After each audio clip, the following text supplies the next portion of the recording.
I'm aware that the title of this podcast might seem like an attempt by me to be provocative.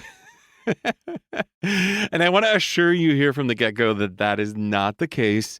I mean, not that I'm above that or below that even, and not that I won't title podcasts in the future accordingly. And I'll definitely title email subjects in an effort to get you to open them. But this here today, what it is that I'm saying is simply a truth that you might not know. But if you do know, it very well might be a key element in freeing up how it is that you use your voice.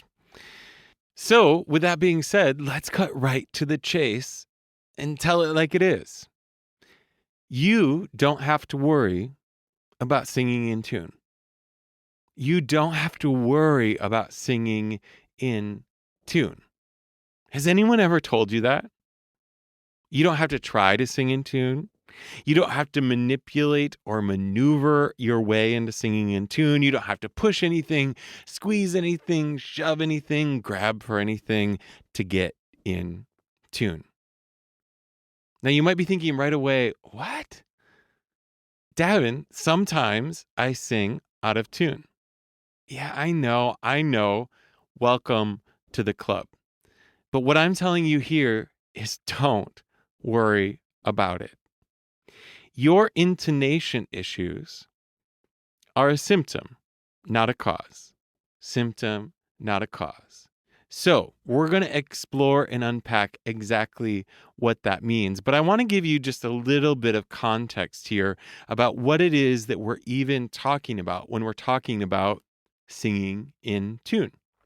Now, you're probably familiar with the idea of what a pitch is or what a tone is. And I'm not going to break this down completely, but in simple terms, the measurement of the sound wave of a pitch or a tone is called the hertz. So different sounds have different frequencies of waves that are measured by hertz. And so most pitches have a number that's associated with them. In Western music, especially in contemporary Western music, the most famous pitch is that of A440. A440 is the sound that an orchestra tunes to. It is the sound that they try to get all of the different instruments to relate to accordingly.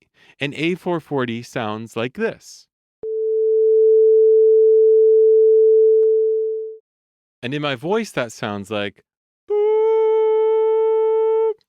Now, of course, when an orchestra plays, or let's say a band plays, and they use this pitch as a guidepost, it's not because they're going to keep playing this pitch. It's because they are going to play other pitches that need to be relative to some pitch. And that some pitch is this pitch, A440. Now, just a quick side note that you'll find fascinating if you don't know already. Orchestras didn't always tune to A440. Bands didn't always tune to A440. This is a modern development. In fact, if we just look back at the Baroque period of music, the 16th, 17th century of music, we'll find that orchestras tuned to A415. 415 hertz, which is a lower pitch. In fact, there's some record of orchestras tuning to as low as A392. So the reason I'm telling you this is that our pitch sensibility, the way in which we hear pitch, is very relative to the time in which we live and the cultural context. Our idea of pitch is not real, but it is real. Pitches are real, hertz are real, but the way in which we relate to them is very much something that we're conditioned into, something we're given, something we're handed. So in contemporary Western culture, one benchmarker, one way of understanding what it is that I'm saying about pitch is to think about a piano, a keyboard. Regardless of whether you understand the piano, whether you know anything about it, in your head you can pull up what a keyboard looks like. And you know that there are different keys that represent different pitches. And each of those keys is in relationship to each other. The system that we generally hear pitches within, and again, this differs if you're from an Eastern or Middle Eastern musical cultural context, but is this idea of half steps and whole steps. So if you go to middle C on the piano, the absolute middle key, it's a white key. And if you go the key that's closest to it, it's a black key. It's one half step up. That relationship to that sounds like this. Ba, ba. Half step. Let me do that again for you. Ba, ba. Okay. But then if you were to move from the C to the D, which is the next key up, the next white key, it sounds like this. Ba, ba. Hear that difference? Ba, ba.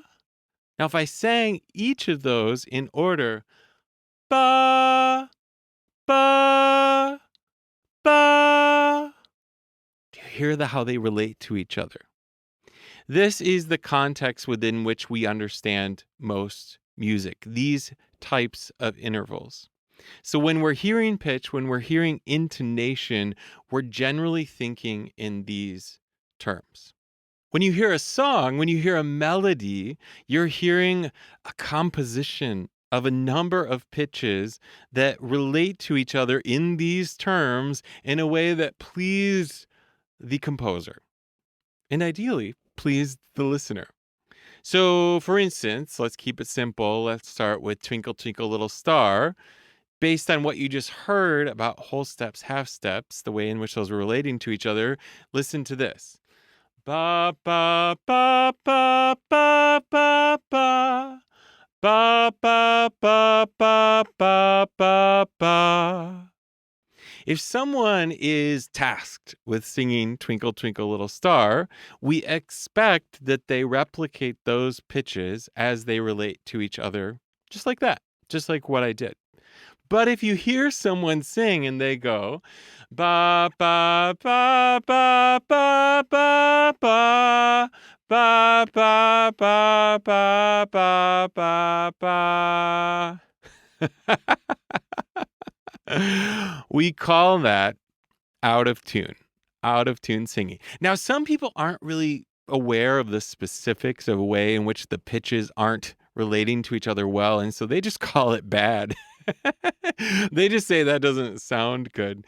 But if you think about it in relationship to the first time I sang the melody through, you can hear that the intervals aren't correct.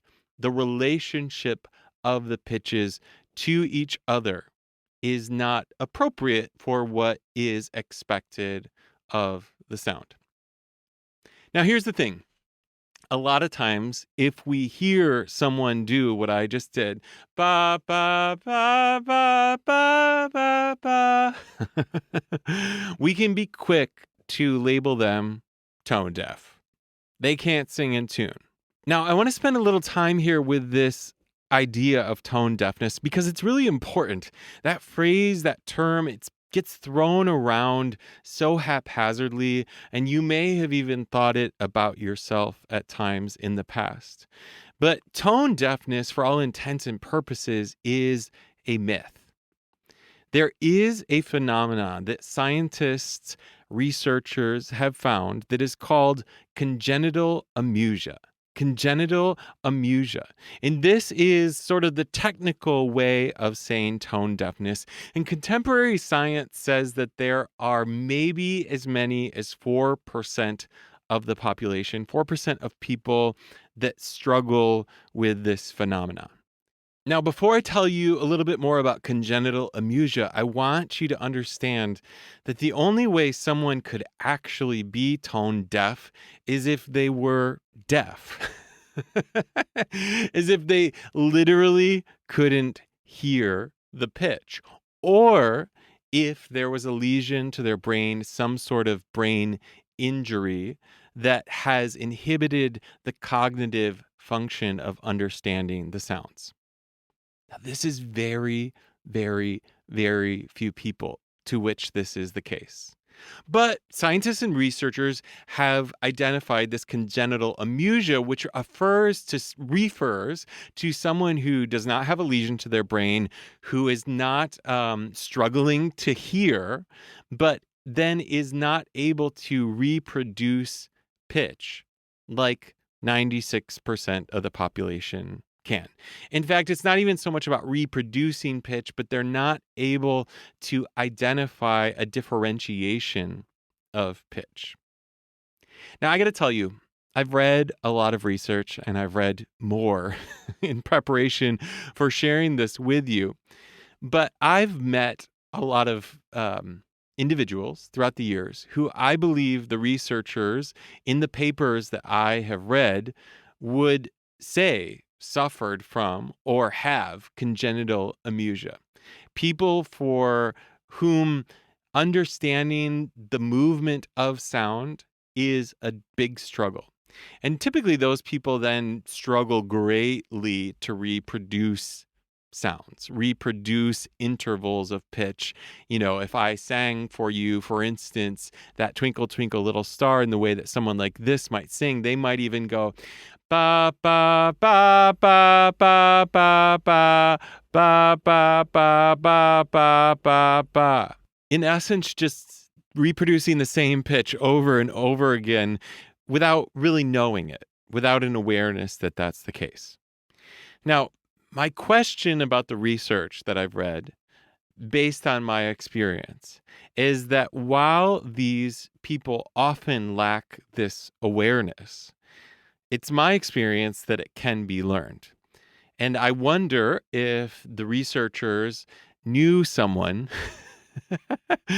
knew a voice teacher or a voice coach that understood the function of one's voice. Now, before I tell you what I mean when I'm talking about this function piece, let me just clear the deck here and say that we're probably not talking about you.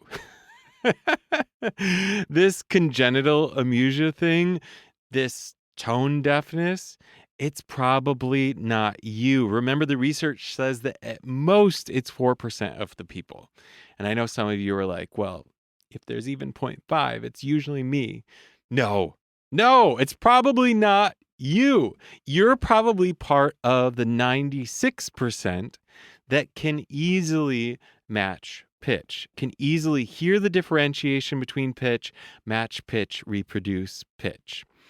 Because for the 96% of us, singing, using our voice, matching pitch, singing in tune is as natural and as simple as walking, as writing, as riding a bike, as throwing a ball. Because at its core, matching pitch is an act of coordination, coordinating the body. So it's my belief that those people who really, really, really struggle to match pitch. Now, there is a spectrum of struggle, but I'm talking about that 4%. It's my experience and my opinion that they can learn to become better at it, but they also might struggle with it throughout their whole life. You know, I think athletic analogies are actually quite useful in talking about what it is that we're talking about. So I'll just go back to this idea of throwing something. Most of us are born with arms that have the ability to throw. And it's not something that you even necessarily need to be taught to do. If you think about a baby or a toddler hurling a toy across the room, it's just something that we seem to be able to coordinate. It becomes sort of an extra part of our natural capacity. And maybe if you are good at throwing when you're quite young, someone will encourage you to do more of it. And maybe you'll enjoy it. And maybe you'll find a sport that involves throwing and you'll get super skillful at it. Or maybe you're in a situation where you have to throw something, let's say in gym class when you're young, and you don't feel very skillful at throwing. You don't throw very far in comparison to everyone else. And maybe no one even says anything to you about it, but you just feel about yourself that you're not good at throwing. And so going forward, you avoid every situation that involves you throwing a ball or throwing something at someone. Do you get where I'm going here? This is very similar to how the voice works. And I believe that a lot of people that naturally struggle with something often get a story around it and therefore don't condition themselves to get better at it. In fact, they might go to great extremes to avoid that. So if from a young age, I believe that I struggle to match pitch, maybe I do struggle to match pitch. I don't have the natural ability that someone else does. I might do everything in my power to avoid it, and then that suddenly turns into a story in my head, which somehow manifests in my body, and I avoid everything. And then when you ask me to match the pitch, the fear of God comes within me, and I lose complete connection with the awareness between my mind and my body. And when you tell me to sing Twinkle, Twinkle, Little Star, I just go ba, ba, ba, ba, ba, ba, ba. Okay, are you following that trajectory here? So with time, with effort, with love, with compassion, and honestly, the time piece is huge because if I've spent a lot of years struggling and reinforcing the narrative that I'm someone that struggles, it's going to take some years to undo that. But remember, I'm talking specifically about a very, very small percentage of the population. For the rest of us, we are born with the capacity to just sort of do this thing. But that doesn't mean, actually, let me back up and say, we are born with the capacity to do this thing pretty well, like moderate to good to great. But maybe you got the message that you struggle to do it. Maybe you specifically got the message that you're tone deaf or you struggle to sing in tune. And so that message turned into a reality in your body. The thing I find so fascinating about singing in tune is my experience is that more often than not, I can ask someone whether they have the ability to sing most often in tune or not. Generally, I use the phrase, do you struggle to sing in tune? Does it feel difficult for you to sing in tune? And 9 times out of 10, someone can self-identify. And so most of the time, people can sing in tune and they'll know that. And they'll generally say, well, I think most of the time I do. Great. Awesome. And then every once in a while, I'll meet someone that goes, I have a really hard time hearing the pitch, matching the pitch, singing the pitch that I hear. And like I said, most of the time, those people are identifying correctly. So even right now, as I'm saying this, I know that you're thinking to yourself, who am I? Am I the person that struggles? Or do I sing in tune most of the time? Now, there's a more context that you have to have here, though. When we're talking about singing in tune, we're talking about you singing pitches that are, in fact, even possible for you to sing. So if you're attempting to sing along to something or with someone that doesn't resemble your body, your voice, your capacity, it very well might be the case that you struggle to sing in tune with them.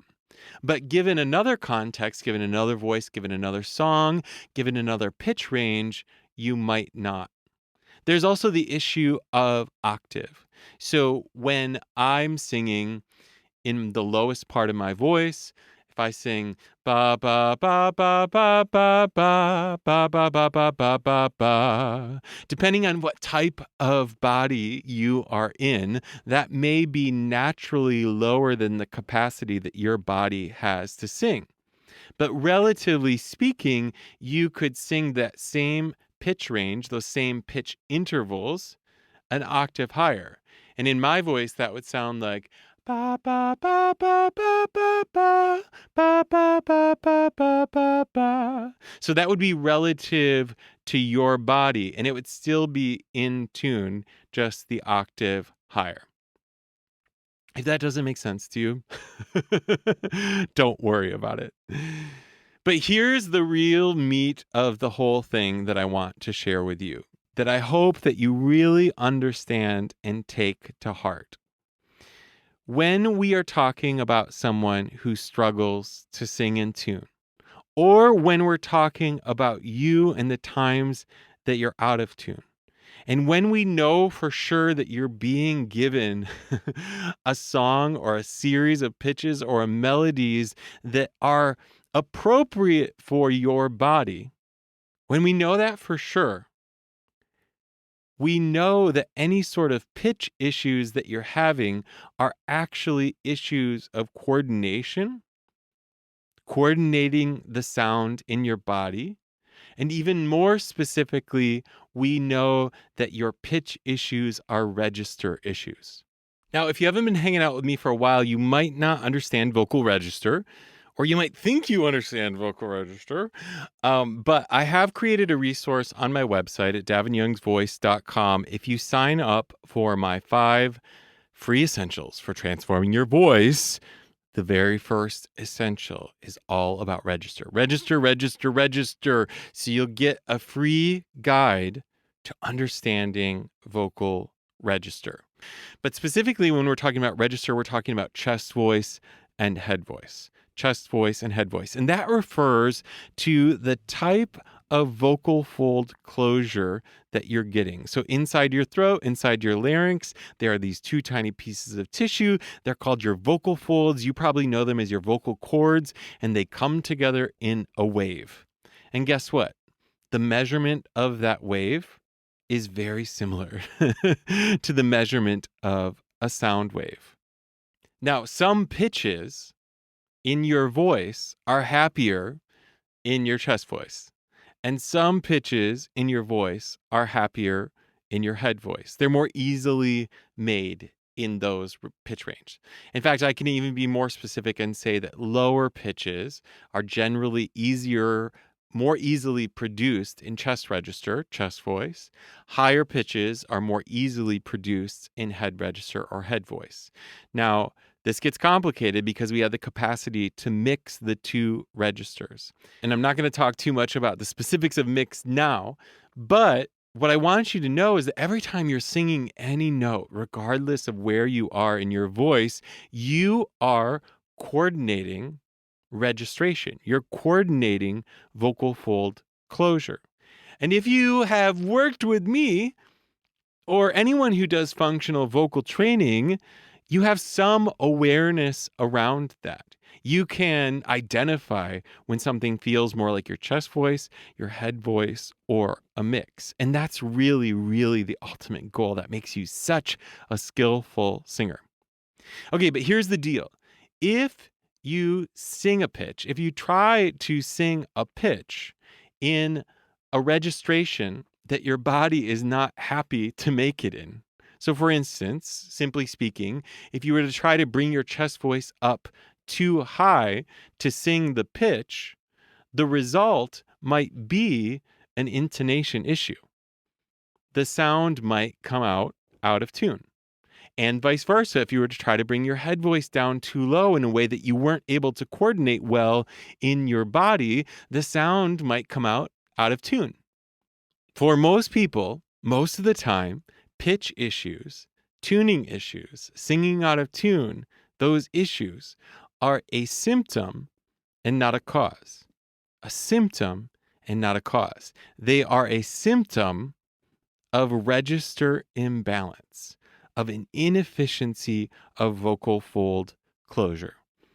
They are the symptom of not coordinating well the register of your voice and the pitch range in which you're trying to sing.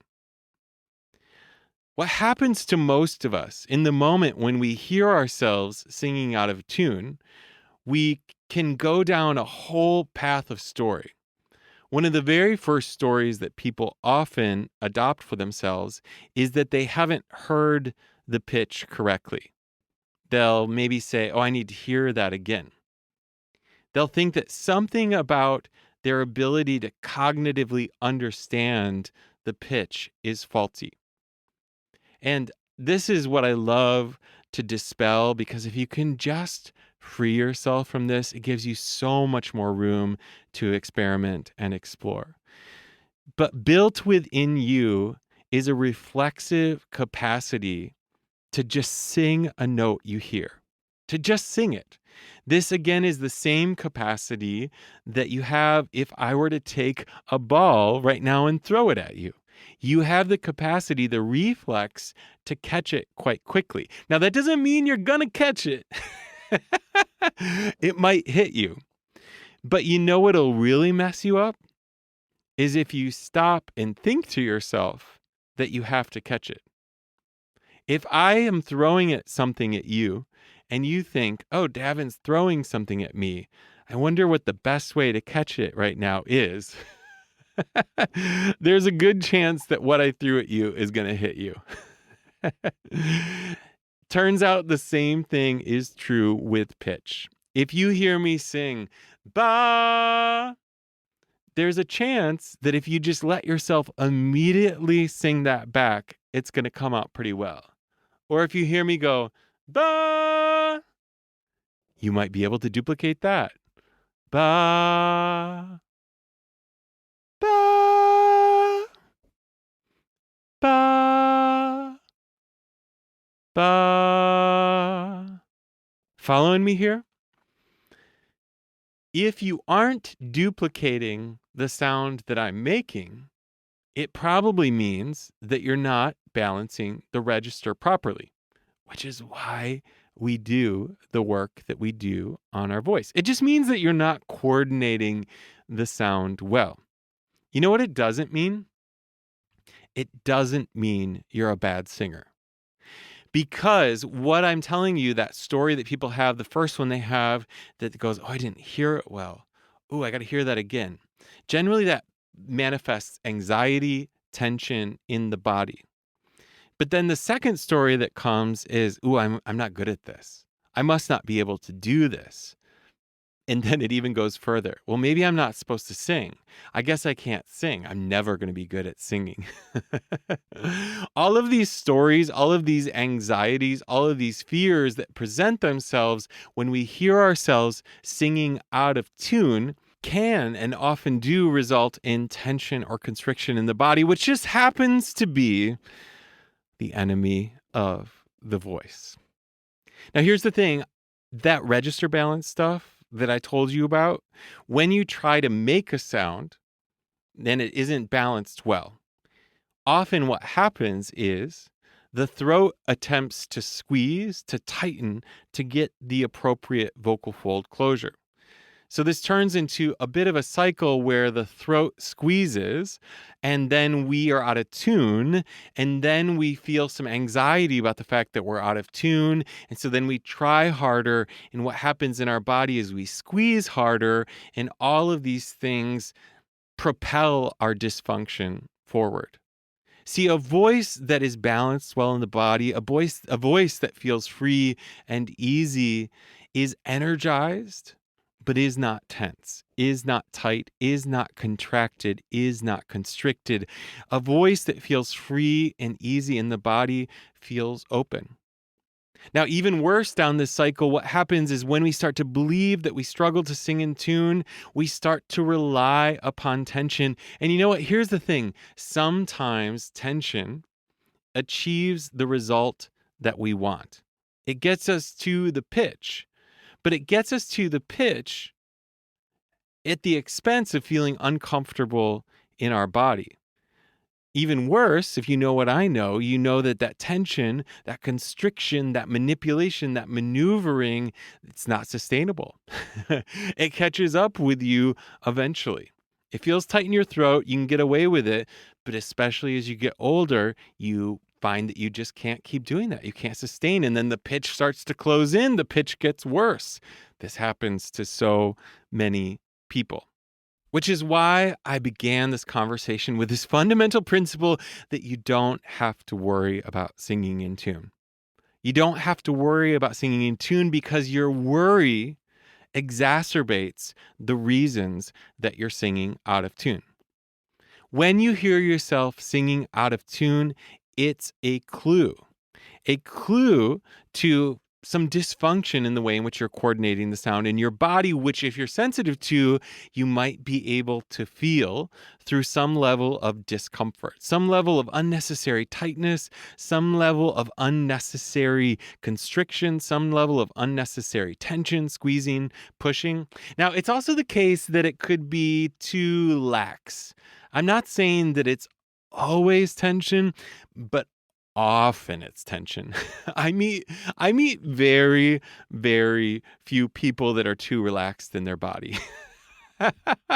Every once in a while, but most people need to better coordinate this idea of having wakeful energy in their body that is not propelled by constriction, tightness, and tension. When people are worried about singing out of tune, they don't enjoy singing. And people who enjoy singing are rarely worried about singing out of tune. Rarely worried about singing out of tune. In fact, intonation is not something they're considering when they're singing, especially in live performance. Now, there are some exceptions here, one of which is recording, which is its own beast. And I'll just say briefly that this gets complicated because of contemporary softwares that are used in recording, specifically Melodyne, which is a pitch correction tool. Most everything you hear in contemporary recordings is influenced or affected in some way by Melodyne or pitch correction software. It's not true for everyone, but a lot of popular stuff, you're hearing some doctored version of the voice. And take that as you will. I think that it's a little bit unfortunate that we lose some of the human imperfection. And there are plenty of artists that are still committed to keeping that in their sound. But pop music as a whole relies heavily on this, and it's become part of the expected aesthetic. I don't have a problem with it per se. My problem is that oftentimes people have unrealistic expectations of what their voice should do based on what it is that they're hearing in a recording. It's like always looking at your face through a filter on TikTok and expecting that your face would be like that. That's true of what happens to a lot of people with their voice. So then they start trying to manipulate and maneuver their throat, tighten their throat to reproduce an unrealistic expectation of the sound. And then that makes the singing experience unenjoyable. So my MO is to sort of pull back the filter to get you into the experience of using your voice with freedom and ease. Because here's the thing, in performance, a lot of times people are singing live.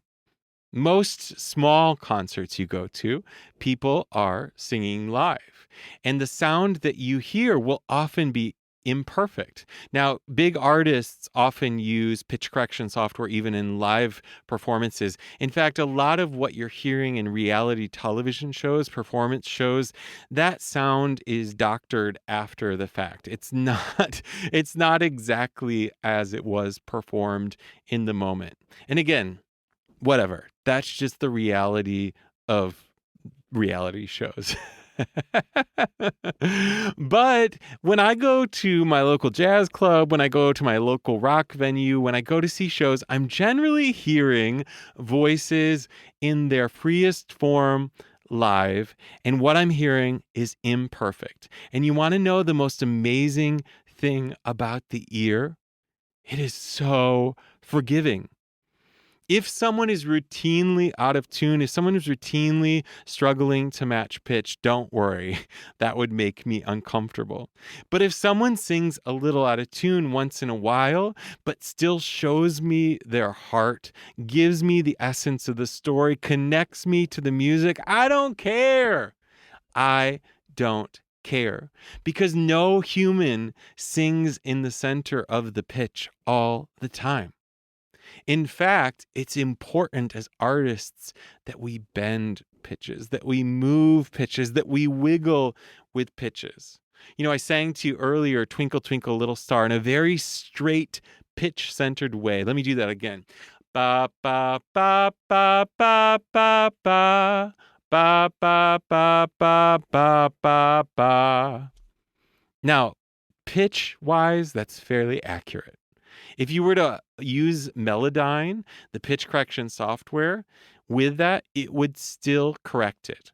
What I just did there would not be good enough for the software.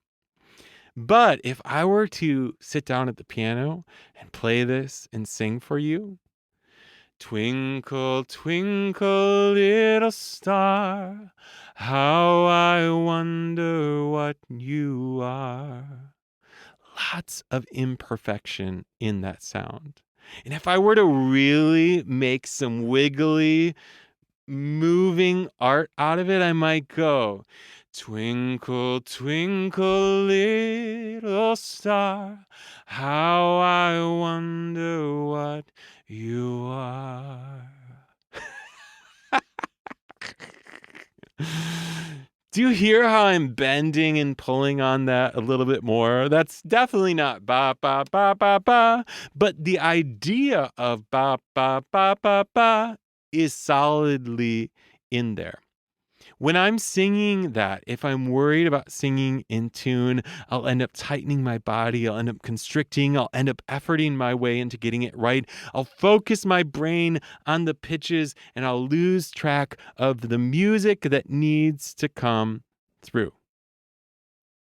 Following me here? You don't have to worry about singing in tune. You have to figure out how to let your voice be free. And you know what comes with that? In tune singing. Now, just to go back to those technical pieces a little bit more here, if you are someone that struggles to sing in pitch, if you're someone who struggles to balance registration, there's only one way to get better, and that's with help.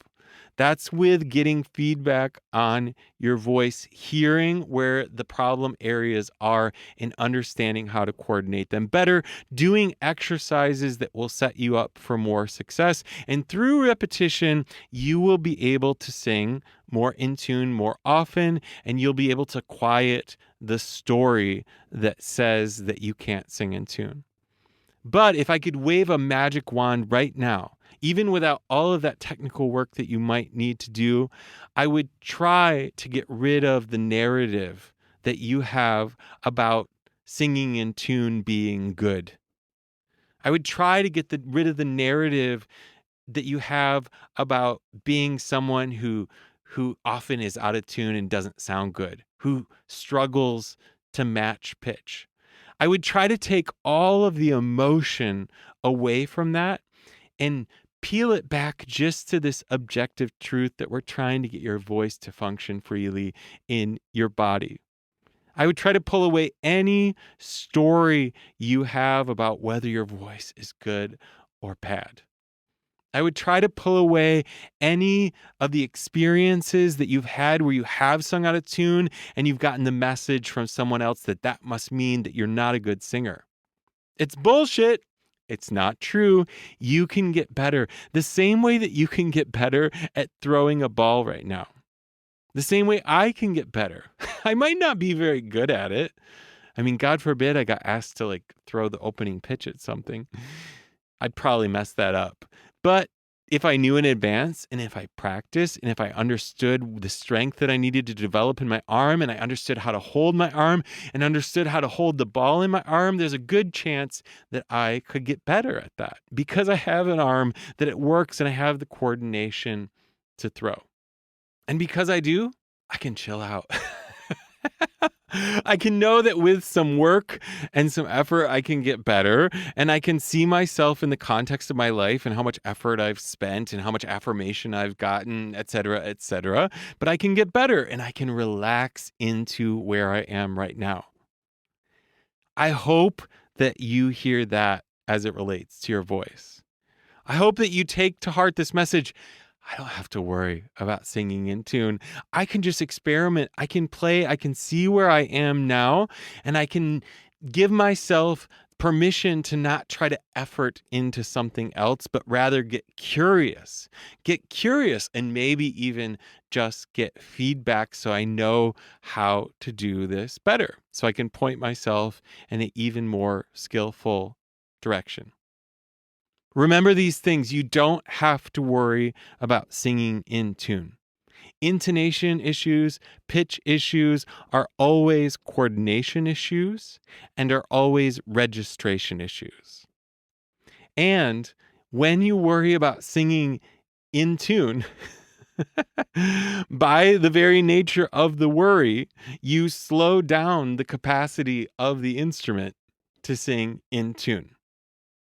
And people who are singing in tune regularly aren't worrying about singing in tune.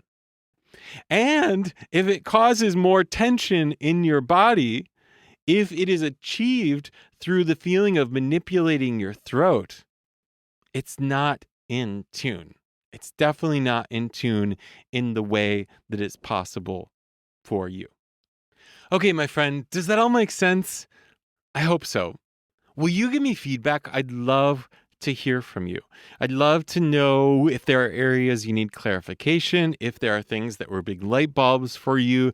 You can always reach out to me, Davin at davinyoungsvoice.com, or you can just find me at davinyoungsvoice.com. You can find me on Instagram at davinyoungs. However you like. If you think this episode would be useful to someone else, will you please send it to them? Post about it on social media, share it through a text, DM, whatever. And also, if you would be willing to give me feedback in the form of a review on Apple Podcasts, I would love it. It would be super helpful for me. It really helps inform the direction I want to go with future episodes. My hope is to just give you some really practical information, but also just open your mind to what the possibilities are around your voice. So until next time, peace.